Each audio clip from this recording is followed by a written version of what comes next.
Hey, we'd like to take a minute to thank our sponsor, Isotope, makers of software and plugins for audio repair, mixing, and mastering. We use Isotope products here at the High Gain. It's an important part of how we've been able to bottle pure podcast gold week after week. And guess what? Isotope offers 1 free month of Music Production Suite Pro, which has all the tools you need to mix, master, and repair audio. Also, you can get 10% off all other software using the promo code FRET10. That's FRET10.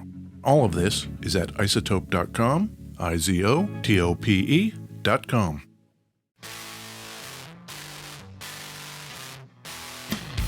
Hey, this is Ed Peterson. And this is John Kiltica, Ed. John, it's the High Gain Podcast. It is the High Gain Podcast. What are we going to talk about today? We're going to talk about, at least orthogonally, Yeah, guitars. I love talking about guitars because I don't know anything about other musical instruments, only guitars. And even then, not a lot. Oh, you're going to love this. Oh, great. Where are we recording from? We are recording from the super duper secret basement location. Yep. Here at High Gain headquarters. Beautiful West Seattle, Washington. Yes. You cleaned up, you moved a table out of the way, and I think you said you air freshened a little bit. I've been pretty busy down here. Yeah. So I started to get kind of paranoid. What is the perception when company comes over? Company being me? Yeah. Like, So I was like, okay, let's get some air in here. yeah. Let's leave the fan running, get some air freshener, a little Febreze action. Oh my gosh. You did great. Yeah. I will say, I don't mind being around it, but I am allergic to cats. And it never bothers me when we record, but it's not uncommon for me to get home and just rub my eyes for the rest of the night. Yeah. Allergies are dumb. Yeah, and I think cats, Yeah. or our cat Junior, Junior. they seem to make a beeline right for the people that are allergic Yeah. or don't like cats. Yeah. Hi, I'm going to sit on your lap. I haven't seen him today. He wasn't around. I don't know He's where he probably is. outside doing Yeah. something. Doing cat shit. Yeah, cat shit. Huh. Fall is upon us, Ed. I mean, officially, yeah. Summer's over. Yeah, the world is rotating in a way that's going to put Seattle in a rain funk. Yeah, I'm not super into that, but it'll be fine, right? Yeah, I think it'll be fine. 2021 so far, it's been weirder than 2020. Yes. I don't know if I could have called that. Oh, yeah, everybody will get their shots. Right. I tend to be so pessimistic and negative about the world in general. For it to go worse than I anticipated was a little shocking. But that's fun. It's always nice when my very low expectations are just shattered.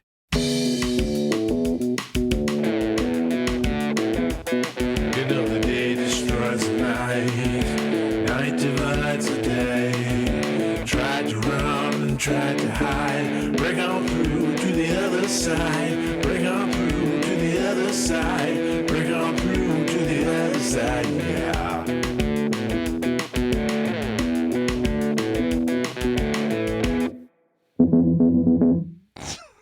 Beverages. Beverages, Ed. We should stick to guitars, John. I mean, the playing was pretty good. The playing sounded great. But, yeah. What was the beat? Like a salsa-y? It is a bossa nova. Bossa nova, yeah. The original song, Yeah. Breaking On Through to the Other Side, Mm-hmm. off the Doors' first album. Jim Morrison, what's he up to? Jim Morrison? I don't know. Oh, no. Jim Morrison. I share a birthday with Jim Morrison. Oh, really? Yeah, December 8th. Elvis and Jim Morrison. Oh, When- Elvis was 77. That he died. Yeah. When did Jim Morrison die? 71? Both of them on the shitter. Yeah. I wonder if Elvis, that was like a tip of the hat to Jim A Morrison. little homage. Yeah, exactly. Yeah, I'm going to go Morrison this fucking peanut butter sandwich. Exactly. Yeah, I'll be back in a bit. Elvis, what's he up to? Yeah. All right.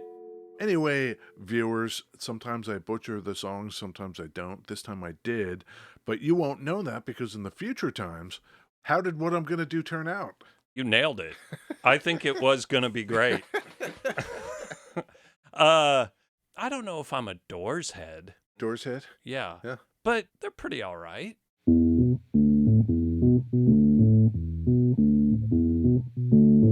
You got a beverage? I got a beverage. Oh, you got to pop a top. This thing Yeah. is Petey's Bing Black. Is that PD? Petey''S. Okay. Made with blackberry juice. Huh? It has B and C and caffeine and ginseng. And Great. it just says it's a beverage. Well, what kind of a beverage? All it says on the side is delicious, ... refreshing. It's out of Denver, Colorado. Okay. The Bing Beverage Company. Yeah. It has that aftertaste like energy drink style.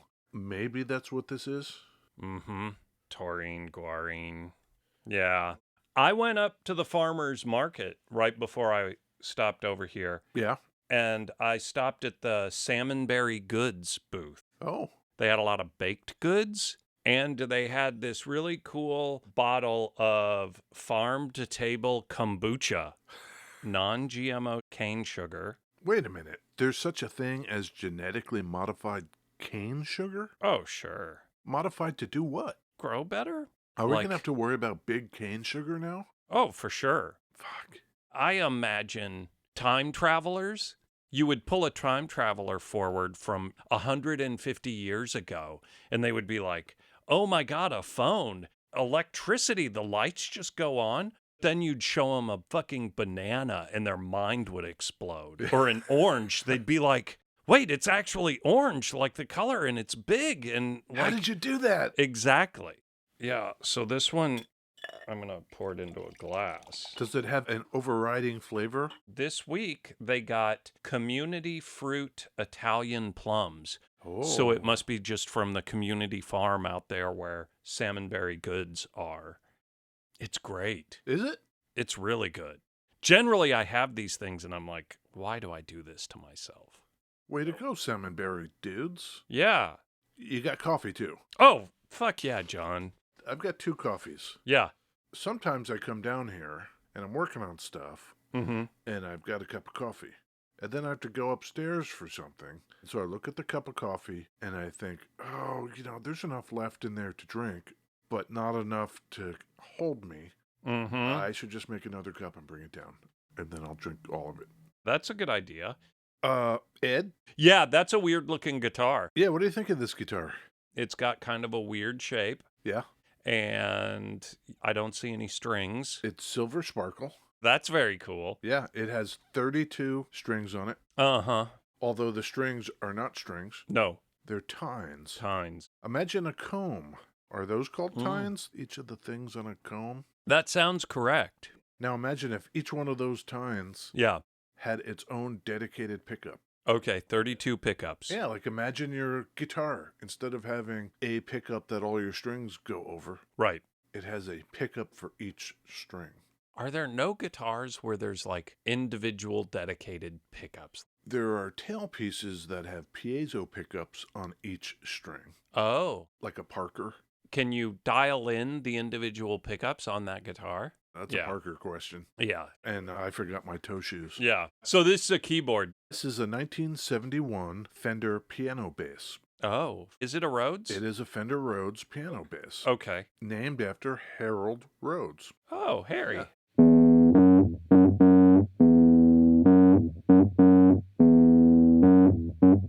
Put on the Enzo. Hell yeah. Oh my God. You might be wondering, Ed. Yeah. Why did I so brazenly bring home a piano instead of a guitar? Sure, yeah, that's what I'm thinking. Yeah. This is an electromechanical piano. There's nothing digital about it, much like a guitar. I've already mentioned that there are pickups involved, and those tines are the equivalent of a string. Yeah. And that is it. John just pulled the top off this thing. And so there's hammers that strike the actual tine. It looks like a straight metal wire. Yeah, you hit a key and a hammer strikes that wire, and that wire is vibrating directly in front of its own pickup. There's like 2 wires in this entire thing. Yeah, all the pickups are wired into just one thing Yep. that goes to your tone, volume, and your output jack. There's not even an amp in this. There's no batteries. There's no circuit boards. Completely analog. You sent me like, oh, I think we should do this thing. It's exactly like a guitar. And I was like, I don't think this keyboard is exactly like a guitar. And then you opened it up and it's like, oh, it's exactly like a guitar.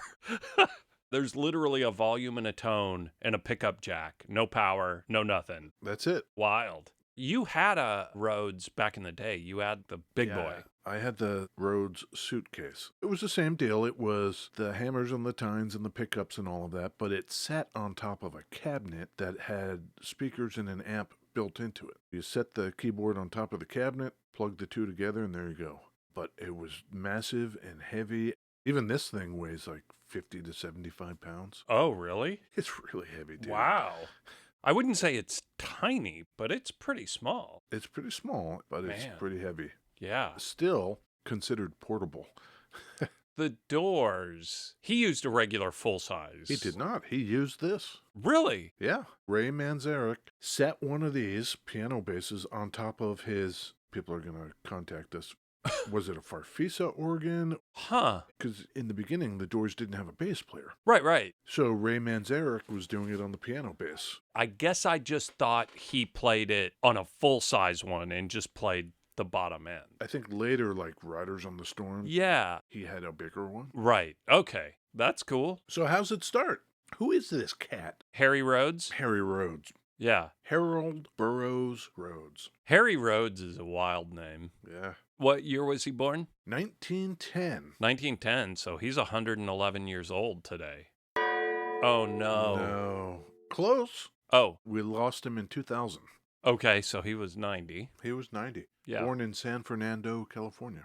Okay. Very quickly developed dual interests in music and architecture, apparently excelling at both. He even got a scholarship to the University of Southern California in architecture. Okay. I guess he was smart enough to do that, but he had to abandon that scholarship. 30. Yeah, 1929, the Depression hits. Yep. He has to leave school to Help on the fucking farm or whatever. yeah, contribute to the family. Get in the coal mine. Yeah. So he began teaching piano, and he developed his own method that is in use to this day. Okay. It's actually called the Rhodes method of learning how to play piano. Huh. You know, in classical music, you have to learn how to read the sheet music. Hard pass on the sheet music. Right. Whereas in something more akin to jazz, there's a lot more latitude to improvise. Beedly boopily. Exactly. Yeah. He thought, why not combine the two? That's what he did, and it was wildly successful. Okay. I could see where that would be pretty cool. Yeah, if you can read sheet music to the point that you get the skeleton of the song, and then you can just fill in. Yeah, and in that way, you're learning what that skeleton even is. Right. Can I tell you something, John? Yes. This Salmonberry Goods kombucha is really, really great. We might need to just sort of up the patronage then. What's their website, does it say? Or are they out on a farm and don't have the web out there? They may not have the internets. Ask me that question later, John. I'm going to pay attention to you. It might look like I'm on my phone and not paying attention. I don't know if you are capable of maintaining the split focus you think you are. I'm totally good, John. Okay, so he's teaching people to play piano. It's 1929. The Depression is ravaging the country. Yeah, and you know, the Rhodes method is being picked up by small classes and schools all over the country. But then, you know, the war comes, World War II. Oh, sure, I know about that. Yeah, you hear about that one? Yeah. Yeah, World War II. Yep. He joins the Army Air Corps. What a wild thing. Born in 1910, you're 9 years old and World War I is just fucking shit up. And then growing up through 2 world wars probably left some scars on some people. Yeah. Depression, World War I, World War II. By the time you're fucking 30. So they have him going around to the hospitals and teaching the wounded how to play piano. Okay. You can imagine, Ed, that he might be thinking, dragging this upright piano around blows. Not into it. I wish I had something more portable. Sure. Hey, what's that thing over there, fellas? Oh, there's a B-17 bomber airplane. Cool, can I look at it? Yeah, sure, Mac. Have a look. Sure. So Harold Rhodes goes over to the B-17 bomber. Mm-hmm. He starts pulling pipes out of it, out of the damaged ones. Got it. He cuts the pipes to different lengths Okay. and then sets them up in kind of an armature with hammers and keys, and the first kind of portable piano is born. It was successful enough that the Army Air Corps took the design, and it was called the Army Air Corps lap model piano. Okay. After the war, he goes back to teaching. He's in Los Angeles. He's teaching the Rhodes method at the Los Angeles Piano Studio. He's got lots of students, and this is when our man falls in love. With Leo Fender. No. Okay. He meets a Swedish woman. Oh, Isn't that nice? yeah. Salmonberrygoods.com. Salmonberrygoods.com. Yeah. Question number 1. Where's your damn farm? Maybe they just source from local farms.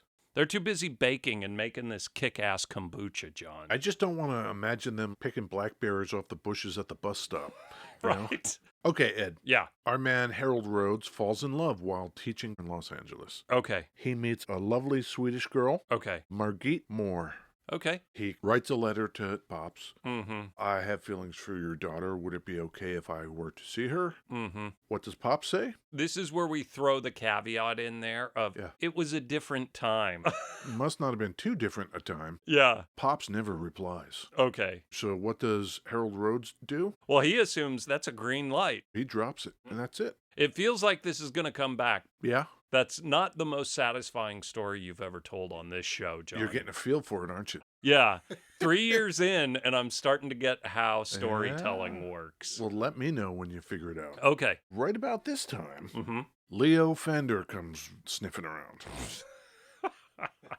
Hey, you're teaching piano, and I hear you did some work with the Army Air Corps on these little portable things. Why don't we start working on something? I know electronic stuff. Yeah. Apparently you know piano stuff. Maybe we could get something going. Sure. Rhodes says, yeah, okay, I'll come work with you. This is 1959. Wow. Okay. Leo starts messing around with how am I going to electronify these. Mm-hmm. And he comes up with the piano bass. The reason this is only 32 keys, Mm-hmm. and the reason it is the bottom 32 keys of what would be an 88 key piano, apparently Leo was not fond of the high notes.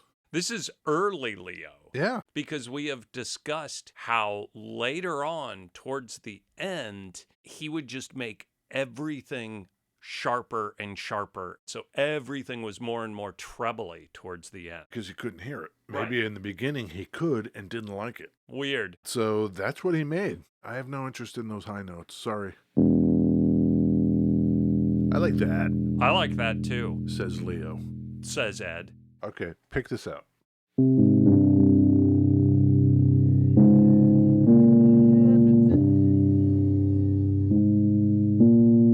Those Radiohead boys, they're pretty good. That was done on a Fender Rhodes. Okay. A lot of people start picking this thing up. Yeah, I mean, how many songs in the 60s and 70s have a Fender Rhodes? All of them? So many. The theme from Taxi, Babe by Styx. Sure. Yeah. Styx and Journey. What is that music? It's not yacht rock. Is it pre-yacht? As opposed to being on a yacht, I feel like Journey and Styx, you're on a spaceship. A But like- space boat. Yeah. A space yacht. Oh my God, space yacht music. Yeah. Yes. I played The Doors for you. That was Yeah. 1967, and that song, Breaking On Through, that uses the piano bass, Mm-hmm. that was the first single off their first album, and it went meteoric. Sure. So it brought everybody's attention to, what's that little thing he's doing with his Yeah. left hand, and the thing is sitting on top of a regular organ? Yeah, yeah. That's a piano bass. What's that? And so a lot of people were introduced to it. Our example here we got from our good friends at the Bass Shop in Seattle. Yeah. Sparkly Silver. Mm-hmm. These things have fiberglass covers on them Yep. that were made at the time by a local boat builder in the Los Angeles area. Space yacht builder. Yeah, they would make them in whatever colors the builder guy happened to have Mhm. around in fiberglass. Man, that silver, if you could get that with your matching speedboat, this little piano thing, and then you put Yeah. your amp on the boat and you're out there just fucking rocking it on the water Yeah. outside of LA. Oh my God. Yeah, like that. Yeah, like that. So we know that in 1965, CBS buys Fender. Yeah. One of the first things they do is look at the Rhodes. They're like, yeah, that's cool. How come it's only got 32 keys? And I guess somebody has to explain to them, yeah, Leo didn't like the high notes. He just wasn't into it. So the cats at Fender are like, well, Harold Rhodes, do you like the higher notes? I think Harold was probably like, I like all the notes. I teach piano. Yeah. Notes are cool. So they're like, okay, well, why don't we work on some bigger ones? Get out there, Harry Road. Yeah.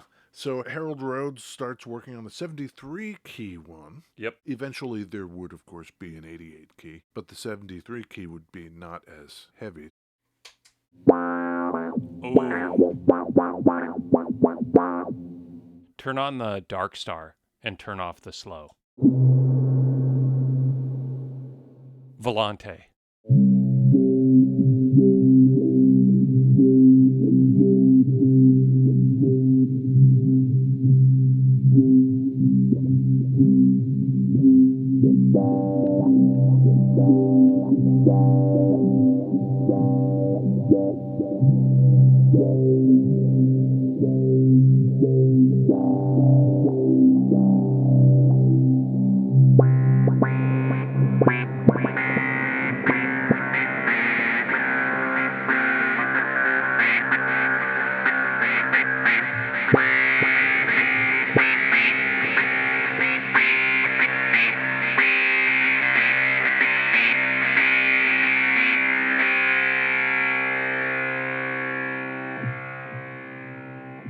That's rad.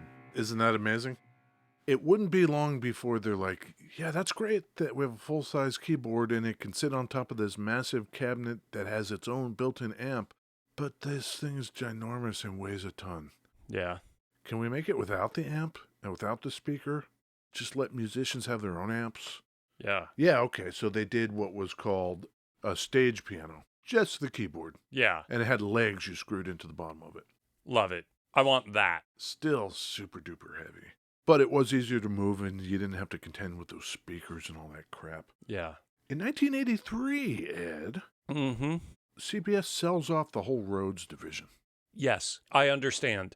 We do the thing. You tell the history story, and then it always gets to, and then consolidation and merger, and the suits come in, and blah, blah, blah. In this case, thinking about 1983 and just the advent of synthesizers and where music and the world is going, Right. getting rid of these things feels smart. You know who they sell to? Baldwin. Now, you remember our man Schultze Oh, yeah, of course. from Fender itself? Right. Schultze buys it, Okay. but he only keeps it for like 4 years. And then he sells it to Roland. Sure. And that's in 1987. Yeah. According to Margit, Rhodes' wife. Oh, I guess she is no longer 15 or whatever. Yeah.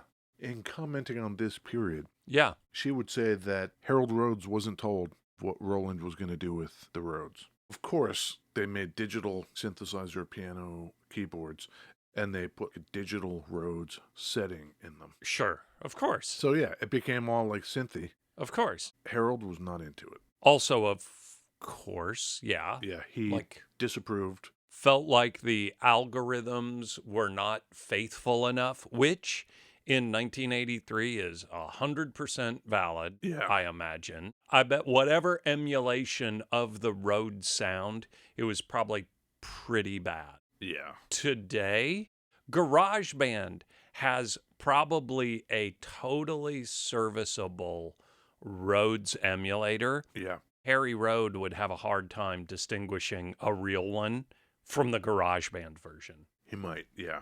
Well, so what's Harry doing anyway? Fucking and sucking. He's still playing piano and teaching. Okay. He's traveling around giving lessons and having classes. Sure. It's at one of these things in 1991. Yeah. I think it was in Las Vegas. He was doing a little workshop. The famous Harold Rhodes Teaches You Piano. Yeah. When Margit hears the Rhodes. I don't know if she's there just gambling and smoking or what she's doing. Sure. There in Las Vegas. She hears the Rhodes piano. Of course she's going to remember that time way back in 1946. Yeah. When she took lessons, she goes in. Sure enough, it's Harold Rhodes. Yeah. Do you remember me? Of course I remember you. Margit is a widow now, all these years later. Harry is divorced. He's been married a couple times. Oh, Harry, come on. They get married? I love it. I Yeah. love this story. So she becomes Margit Moore Rhodes. More roads. Yeah. Oh no, what happened to Margit? We would lose her in 2004. She was born in 1920. Okay. But here's another interesting thing, Ed. Okay. There's this other guy, Joe. We'll just call him Joe. Okay. Good friend of the family. He is not real happy with how this turned out for Harold Rhodes. So he goes about forming a business with a partner and trying to purchase the trademark back from Roland. And he does it. And he does it for Harold. So this is 90s? 97. Okay. I bought it back from Roland. Happy birthday, it's yours. So that's kind of cool. Okay. But that's like 3 years before Harold Rhodes dies. Right. I don't know if he enjoyed it that much. In 2003, Joe ends up with all the trademark and the rights of publicity and all that kind of stuff. So it's him. What's this dude's name? Joe something? His name is Joe Brandstetter. That's a solid Minnesota, Yeah. North Dakota kind of sounding name. Old Joe Brandstetter. Okay. In 2007, Yeah. he creates the Mark 7 Rhodes, a new Rhodes piano, Mark 7. It was lighter, Okay. did have a preamp in it. It had MIDI built into it. Mm, It had the real hammer action, hitting Yeah. the tines and all of that. right. People liked it, and the reviews at NAMM were really good. All he needed to do was ramp up production to hit the numbers that he wanted to. Yeah. But in 2008, do you remember the kind of... The market collapsing and the world going to Yeah, shit. you remember that? I seem to recall something. So the few units that he had made, that's all there were ever going to be. That's a bummer. Yeah. Okay. But Oh. there's a happy ending, Ed. Okay, I'm ready for this. 2021, this year. Yeah. The Rhodes Music Group Limited is formed. They are in the middle of a Mark 8 model. It has been announced, and it is in development. That's killer. It's not out yet, Yeah. but there are a precious few pictures on the web, and it looks pretty cool.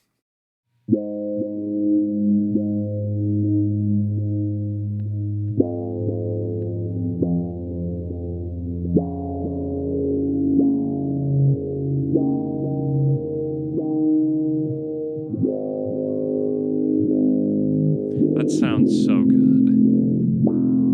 That's a Recovery Effects Phantom Operator, a Old Blood Noise Endeavors Dark Star, and a Strymon Volante. You gotta try it. Try and decide. Is it hello or goodbye? Buy or deny? Would you buy it? I would love one of these. I would love to have an actual one. It's heavy and it takes up a lot of space, are the only caveats. Plug a guitar cable into it and go. That's killer.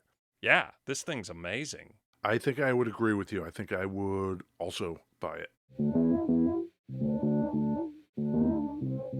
Is this the first keyboard we've done? It is. Congrats. So viewers, Uh-huh. go to the Reverb and type in Fender Rhodes Piano Bass. Yep. Or listen to some Doors music or some Radiohead. Sure.